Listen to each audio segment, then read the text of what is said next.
আর যদি আমরা সবাই দায়িত্ব নিই যে আমি নিজে নামাজ পড়বো, আমার প্রতিবেশীটাকে নামাজ পড়াবার জন্য প্রতিদিন বলবো, দেখা হলেই বলবো ভাই নামাজটা পড়, তো দেহটা ভালো, চল মসজিদে যাই নামাজটা পড়ে আসি।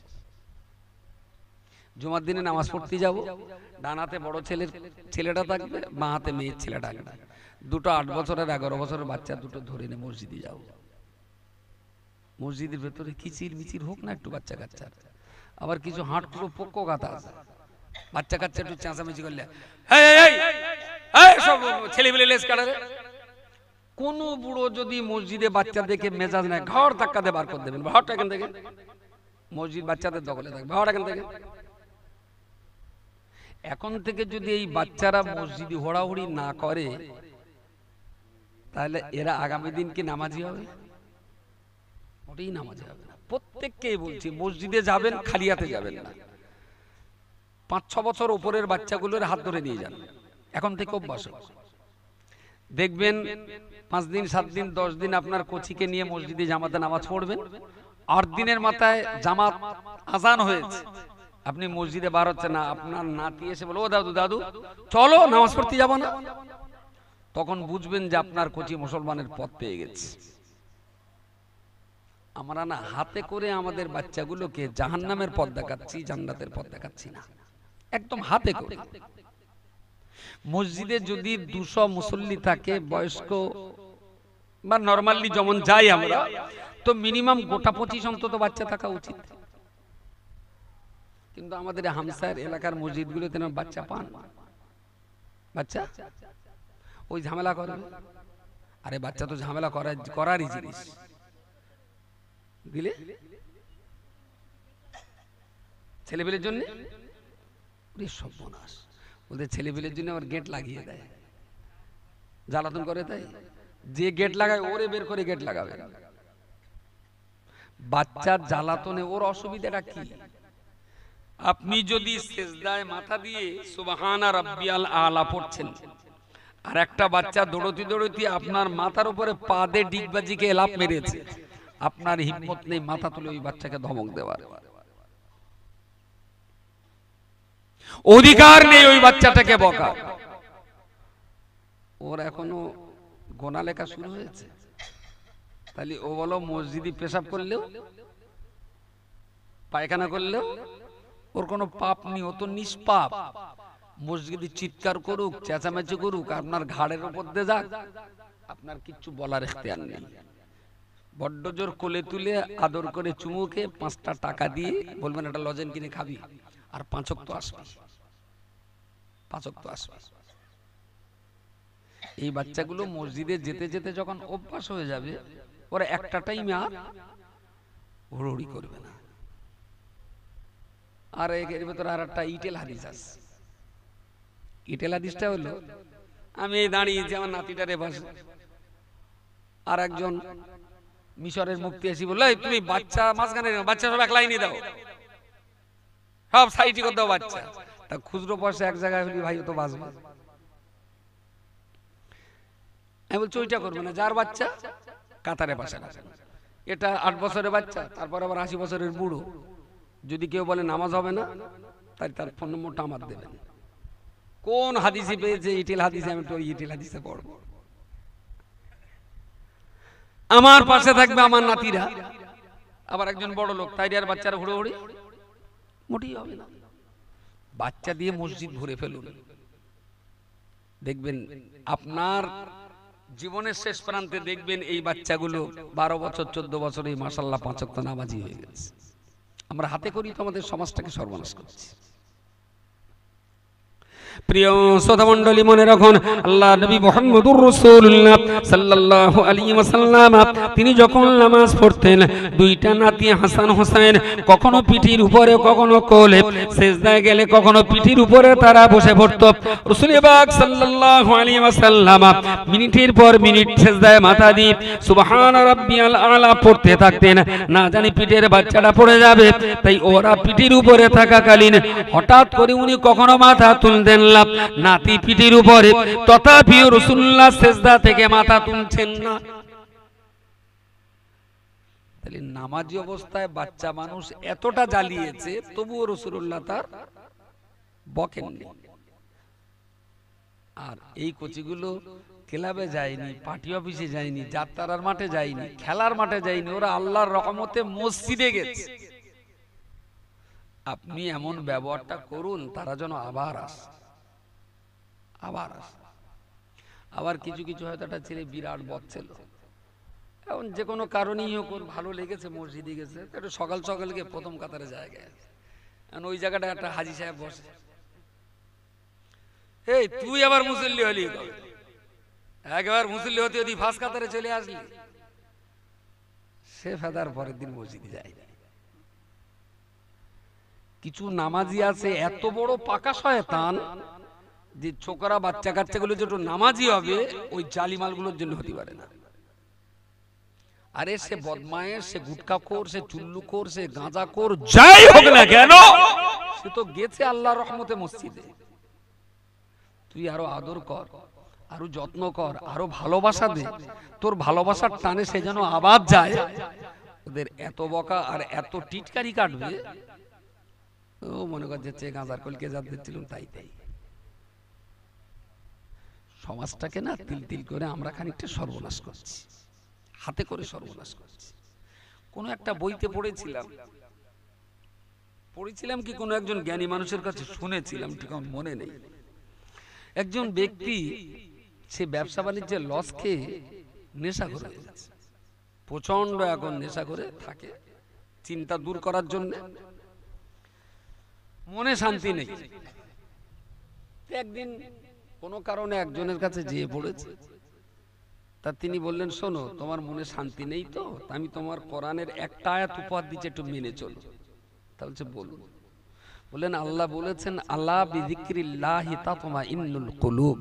সুবহানাল্লাহ বলেন, এটা সবাই মিলে বলেন সুবহানাল্লাহ। সাবধান হয়ে যাও, সতর্ক হয়ে যাও, আল্লাহর স্মরণ মানুষের অন্তরকে শান্তি দেয়। বলুন সুবহানাল্লাহ।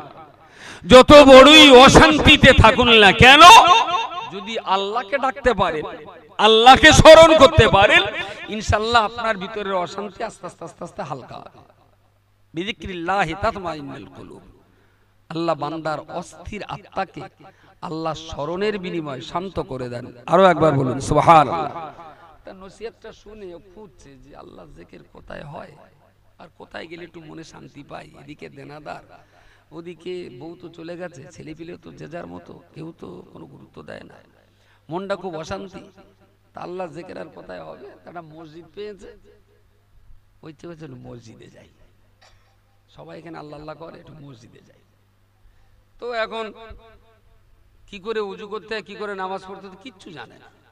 তো সবাই যখন উজু করছে একেবারে সব লুঙ্গি টুঙ্গি গুটকে এক জায়গায় এনে হেঁটু টেটু সব আলকাও তো জানে না, সব এই জায়গায় এনে দলা করে উজু করছে। তো ইমাম সাহেব যার বলছেন, কোথায় শালা গান্ডু উজু করতে এসে হেঁটো কাপড় সব উরুতের উপরে গুছকে, ভালো ইমাম সাহেব জায়গায় চলে গেছে।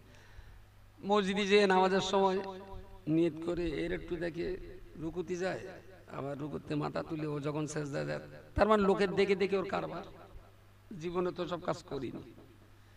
এখন ইমাম সাহেব দেখেছে যে এই সব জিনিস মসজিদে আসে, যথারীতি নামাজ, ও নামাজ পড়ে বসে রয়েছে, সবাই আবার উঠেছে, ও উঠেছে। ইমাম সাহেব দেখে তো মাথায় রক্ত উঠে গেছে, কিছু পারো না নামাজ কালাম, তুমি কেন তোমার মসজিদে আসতে বলেছো? খুব ধমক দিয়েছে। টেনশন যা ছিল ইমামের ধামকানিতে, তার টেনশন আর আস্তে আস্তে মাথা নিচু করে মনটা কালো করে বাইরে আসছে। লোকটা বলল যে জিকিরের মজলিসে গেলে কল্প শান্তি হয়, কিন্তু অশান্তি আরো বেড়ে গেছে, যাবো কোথায়? ডাক গাড়ি দুটে একবারে চলে গেল হোটেলে। হোটেলের সামনে যে গাড়ি রাখতেই হোটেলের জার্সি পরে একজন বয় ছুটে এসে দরজা খুলে দিয়ে, প্লিজ কামিং স্যার। এক পা নিচে হাতটা ধরে বলল, স্যার বলুন আপনাকে কি সেবা করতে পারি? চলুন। ধরে এনে টেবিলে বসে, একটু জল খাবেন, ঠান্ডা খাবেন নাকি নরমাল খাবেন? দিল।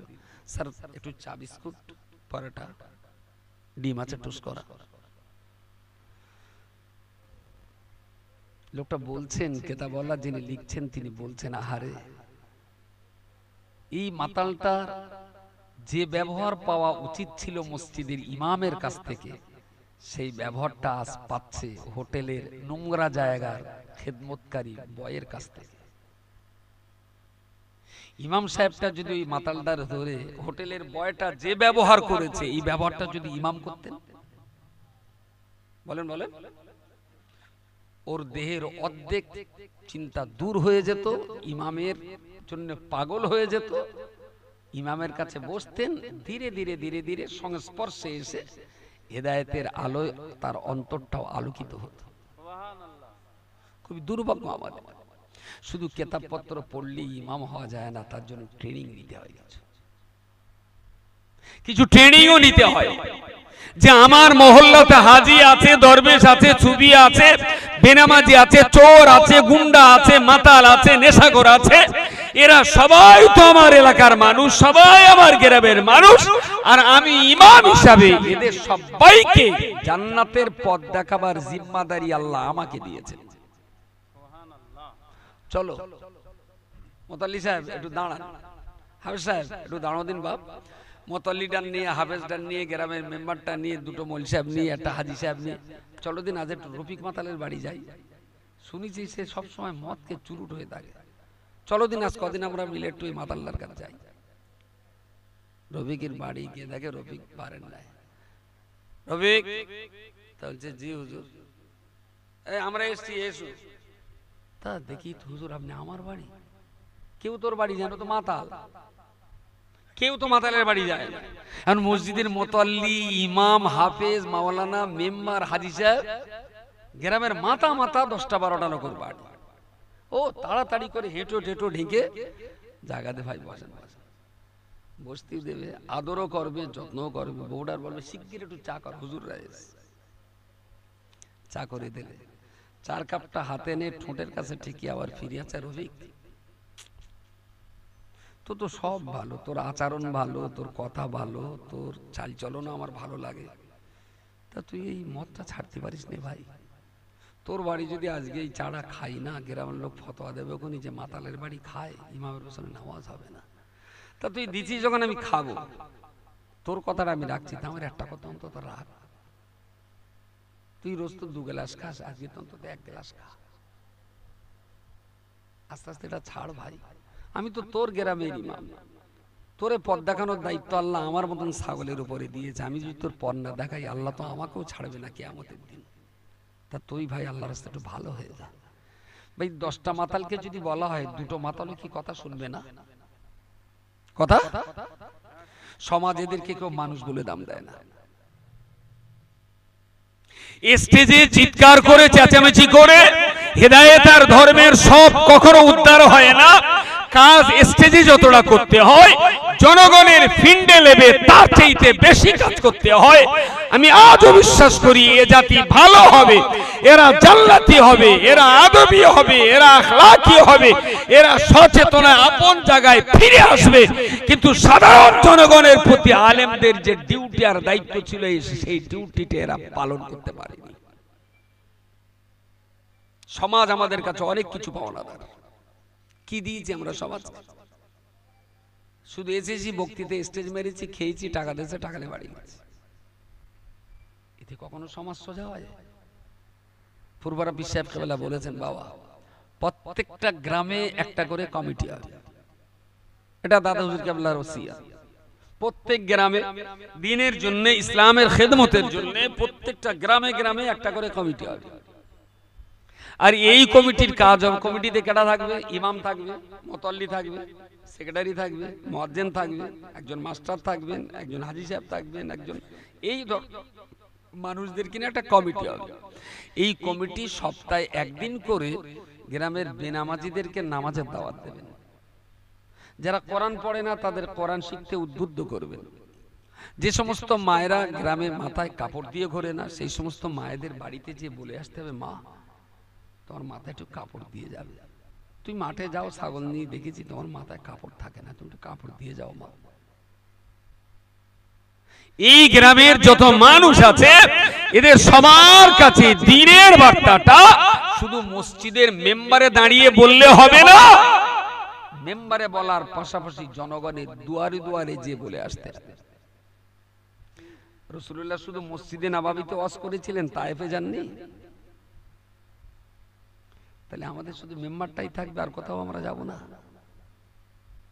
একটাবার যদি আমার সমাজের ইমাম আলেমগণ ফিল্ডে নামতেন, একটাবার যদি সমাজের শিক্ষিত বুদ্ধিজীবী সমাজ যদি ময়দানে নামতেন, আমার আজও মনে হয় আমরা মুসলমানদেরকে মদ থেকে বাঁচাতে পারতাম, গাঁজা থেকে বাঁচাতে পারতাম, অন্যান্য খারাপ অভ্যাস থেকে বাঁচাতে পারতাম। আরে 100-র ভিতরে 100টা না পারি 10টা তো ভালো করতে পারতাম। তবু তো আল্লাহকে বলতাম যে আল্লাহ চেষ্টা করেছি, এইগুলো পেরেছে এইগুলো পারিনি, কিন্তু চেষ্টাটা করেছি।